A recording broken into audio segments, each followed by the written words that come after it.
TPPU di salah satu bank pemerintah.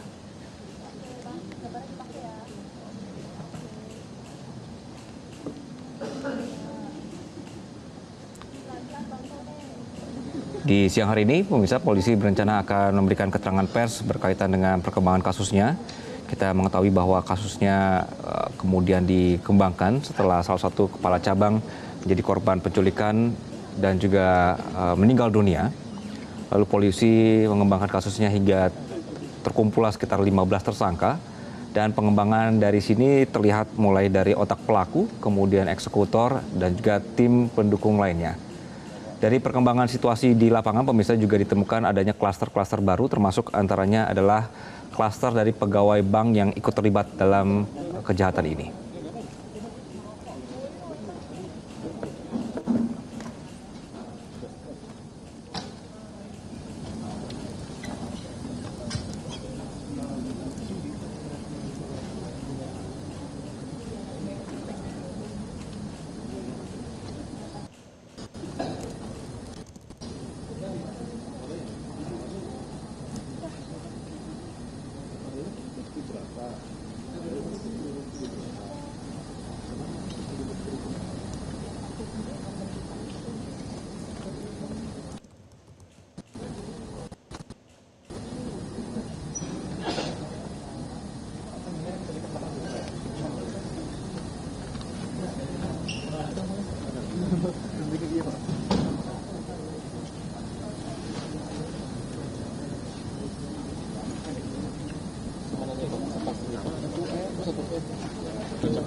Mana lagi nih duitnya datang lagi?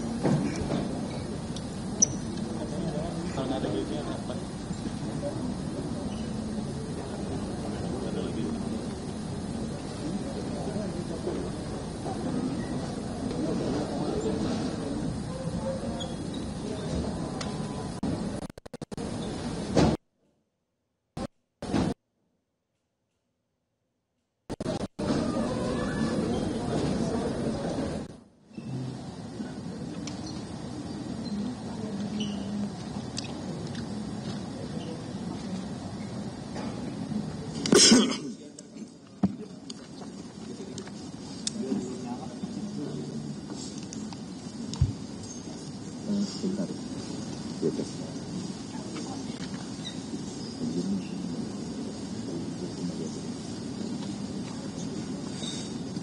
Baik, rekan-rekan, saya persilakan untuk mendokumentasikan para pelaku.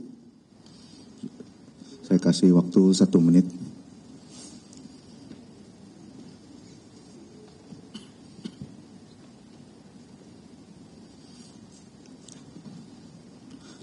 Oke, saya rasa cukup ya. Terima kasih ya. Mungkin teman-teman bisa membawa pelakunya ke belakang. Ya, terima kasih.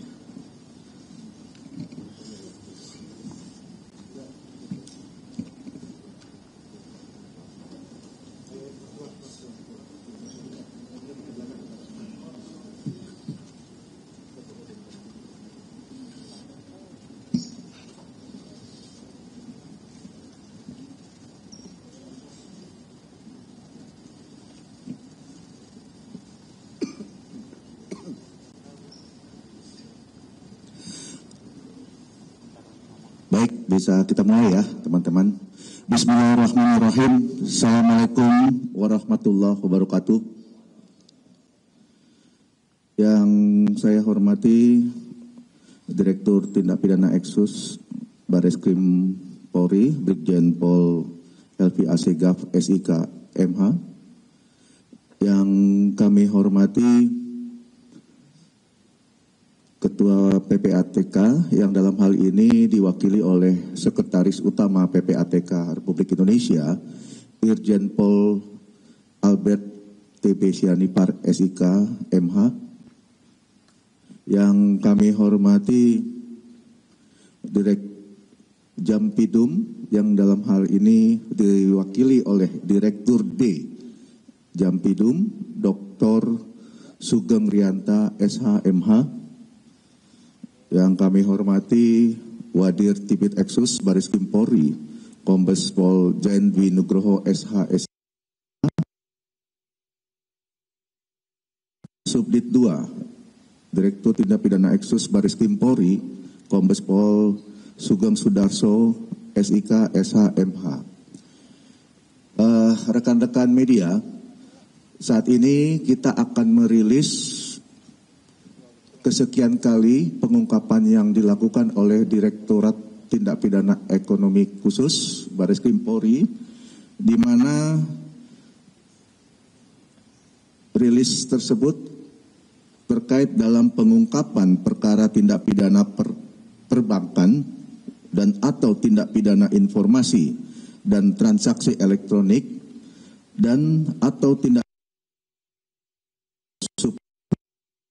perbankan Direktorat Tindak Pidana Eksus Baris Krim Polri.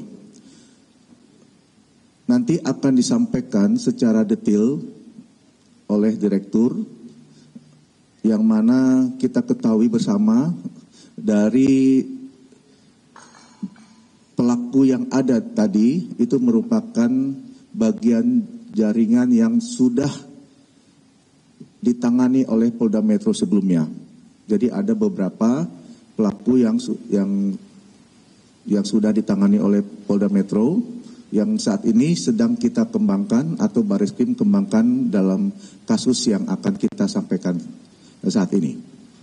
Rekan-rekan, untuk mempersingkat waktu, mari kita dengarkan penyampaian rilis dari Direktur Tindak Pidana Ekonomi Khusus, Bapak Brigjen Pol Helvi Assegaf. Kami persilakan. Terima kasih. Assalamualaikum warahmatullahi wabarakatuh. Selamat pagi, salam sejahtera untuk kita sekalian. Yang kami hormati Bapak Estama PPATK, Bapak Irjen Pol Albert Sianipar. Yang kami hormati Direktur di Jampidum, Bapak Dr. Sugeng Rianta. Yang kami hormati Bapak Kabak Penum Ropenmas di Humas Polri, Kombes Pol RD Caniago. Yang kami hormati Wadir Tipideksus Baris Krim Polri, Kombes Pol Zain Dwi Nugroho. Yang kami hormati Kasubdit 2 Tipideksus Baris Krim Polri, Kombes Pol Sugeng Sudarso, para kanit, para penyidik, dan rekan-rekan media yang kami cintai dan kami banggakan. Pertama-tama, marilah kita panjatkan puji syukur kepada Allah Subhanahu wa Ta'ala, Tuhan yang Maha Kuasa, atas nikmat dan karunia-Nya. Pagi hari ini kita dapat berkumpul dalam rangka melaksanakan kegiatan press release pengungkapan perkara tindak pidana perbankan dan atau tindak pidana informasi dan transaksi elektronik dan atau tindak pidana transfer dana dan tindak pidana pencucian uang yang dilakukan jaringan sindikat pembobol bank dengan modus melakukan akses ilegal untuk pemindahan dana ke rekening di rekening dorman secara in absentia atau tanpa kehadiran fisik nasabah senilai 204 miliar rupiah yang terjadi pada tanggal 20 Juni 2025 dan diungkap oleh rekan-rekan penyidik dari Subdit 2 Perbankan di Tipideksus Baris Krim Polri.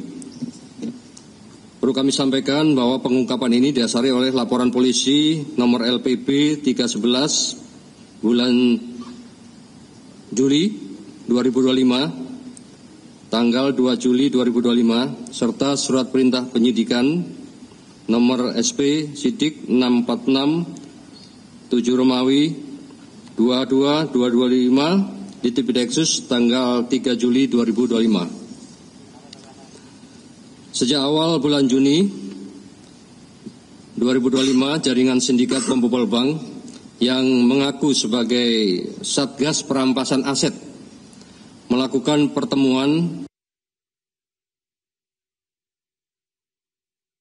BNI yang ada di Jawa Barat untuk merencanakan pemindahan dana pada rekening dorman.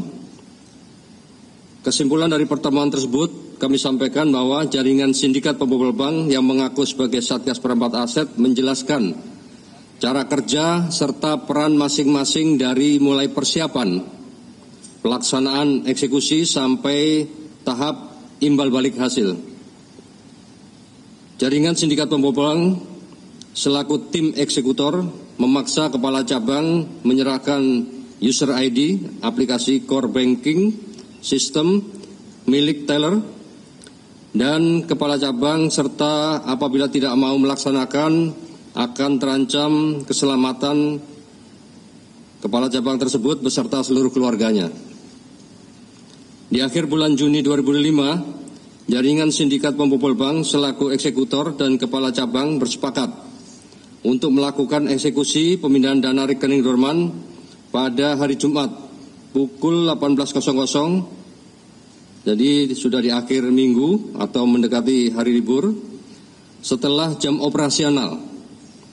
Hal ini dilakukan sebagai celah para pelaku untuk menghindari sistem deteksi bank. Kepala cabang menyerahkan user ID aplikasi core banking system milik teller dan kepala cabang kepada salah satu eksekutor yang merupakan ex-teller bank untuk kemudian melakukan akses ilegal terhadap aplikasi core banking system dengan melakukan pemindahan dana secara in absentia senilai 204 miliar rupiah ke 5 rekening penampungan yang dilakukan 42 kali transaksi dalam waktu 17 menit.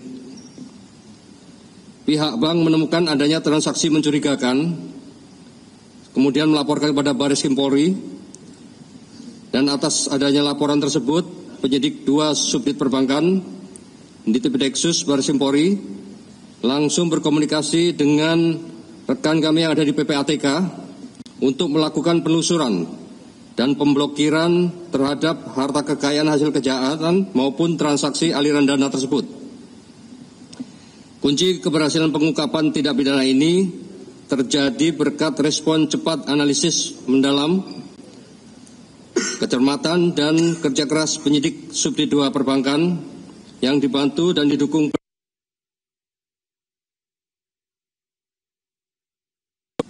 dari hasil penyidikan yang dilakukan berhasil memulihkan dan menyelamatkan seluruh dana yang ditransaksikan secara ilegal dengan total 204 miliar rupiah, serta dari proses penyidikan tersebut penyidik telah menetapkan 9 orang tersangka yang terdiri kita kelompokkan. Yang pertama yaitu kelompok pelaku yang berasal dari karyawan bank, yaitu AP 50 tahun selaku kepala cabang pembantu yang perannya memberikan akses ke aplikasi core banking system kepada pelaku pembobol bank untuk melakukan transaksi pemindahan dana secara in absentia. Yang kedua yaitu GRH 43 tahun selaku Consumer Relation Manager dengan peran sebagai penghubung antara kelompok jaringan sindikat pembobol dengan kepala cabang pembantu.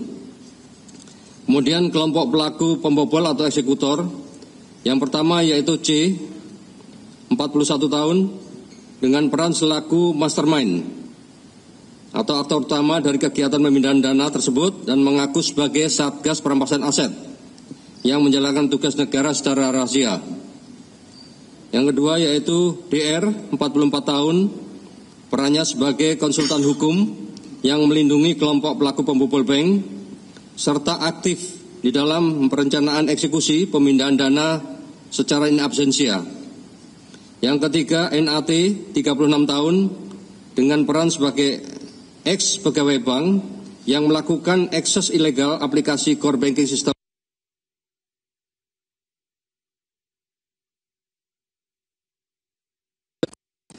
Yang keempat yaitu R 51 tahun dengan peran sebagai mediator yang bertugas mencari dan mengenalkan kepala cabang kepada pelaku pembobol bank dan menerima aliran dana hasil kejahatan. Yang kelima yaitu TT 38 tahun dengan peran sebagai fasilitator keuangan ilegal yang bertugas mengelola uang hasil kejahatan dan menerima aliran dana hasil kejahatan. Yang ketiga yaitu kelompok pelaku pencucian uang. Yang pertama yaitu DH, 39 tahun, dengan peran sebagai pihak yang bekerja sama dengan pelaku pembobol bank untuk melakukan pembukaan blokir rekening dan memindahkan dana yang terblokir.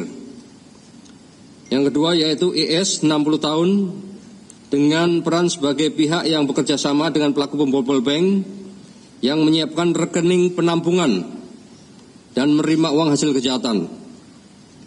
Dari 9 pelaku di atas, terdapat 2 orang tersangka berinisial C dan K serta DH sebagai sindikat jaringan pembobolan dana nasabah yang menargetkan rekening dorman, yang juga terlibat dalam kasus penculikan terhadap Kepala Cabang Bank BRI, Cabang Cempaka Putih, berinisial MIP, yang saat ini ditangani oleh Ditreskrim Polda Metro Jaya.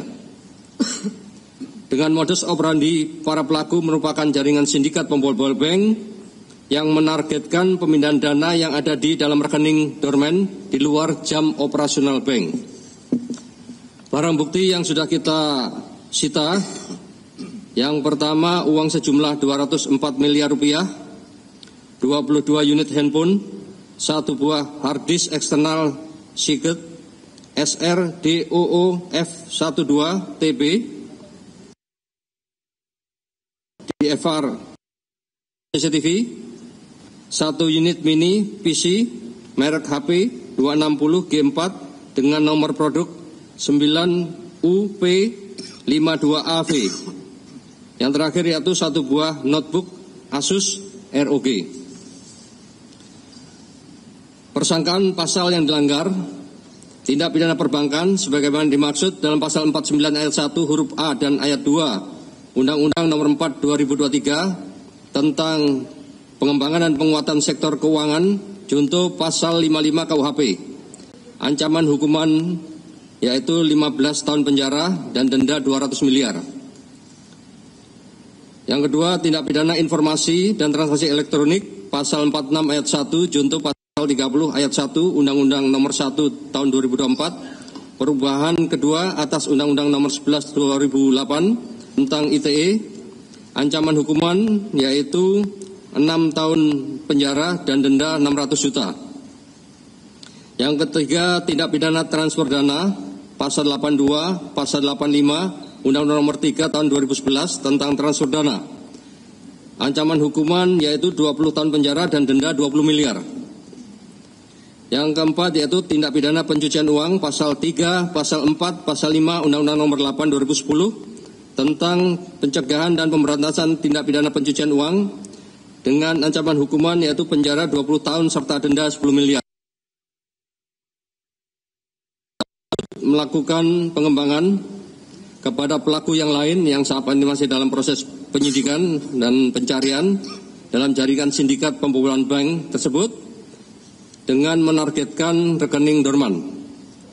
Tentunya saat ini kami dari Ditreskrim Barreskrim Polri terus melakukan pengembangan kepada pelaku lain yang terlibat dalam jaringan sindikat pembobolan bank yang menargetkan rekening dorman guna pengungkapan secara jelas tindak pidana yang dilakukan. Mendasari kejadian yang ditangani oleh Polda Metro Jaya dan Ditreskrim Barreskrim Polri, kami menghimbau kepada masyarakat untuk lebih hati-hati lagi dan senantiasa selalu memantau rekening secara rutin, memperbarui data diri secara berkala dan mengaktifkan notifikasi transaksi untuk mencegah nasabah menjadi rekening dorman yang menjadi sasaran jaringan. Demikian kami sampaikan, waktu kami kembalikan kepada Bapak Kabak Penum. Terima kasih Bapak Brigjen Helvi Assegaf selaku Direktur Tindak Pidana Eksus Barreskrim Polri yang tadi kita sama-sama mendengar sudah menjelaskan secara detail hasil pengungkapan yang dilakukan dari Direktorat Eksus. Jelajahi cara baru mendapatkan informasi. Download Metro TV Extend sekarang.